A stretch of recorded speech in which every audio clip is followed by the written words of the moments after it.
funcionarios armados. Hay funcionarios armados. Cállese. Hay funcionarios armados. Están armados con cámaras, sí, para dar transparencia. Quieren dar. Yeah.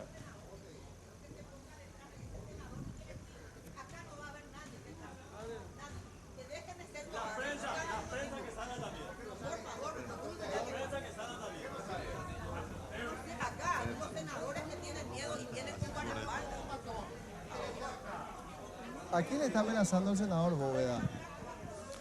Trato de entender, pero es directamente de la cámara.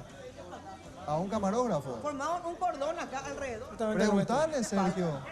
No, por favor. Ah, no, pero Están ahí viendo está echar ahora a los guardias. Ahí vemos, se está levantando Guido Mato.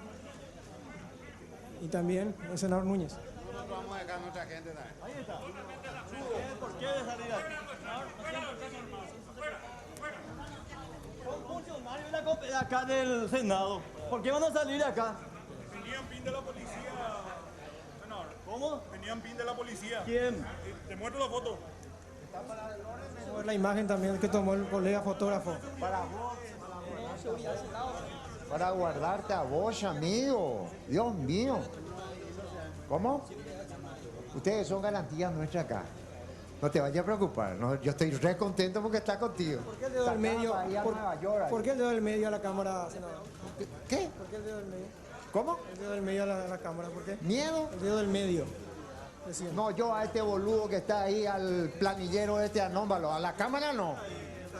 Ahí ya se le hice volar el planillero matón ese. Pero ni un minuto no me va a aguantar en un moquete que está ahí. No me va a aguantar ese mariconcillo. Me está filmando. Vos si me filmás al pelo, tranquilo. Tu profesión es. No, déjame nomás. Pero el tipo... Ya salió ya. Ahí está, ahí está. Apapirado. Apapirado. Sí, sí, y todo el mundo, otros también están identificados, funcionarios de acá. Tenían pin de la policía.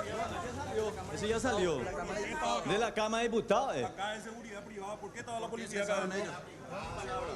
Sea boludo. Policía de la casa, la Policía Nacional, hermano. Acá no hay policía.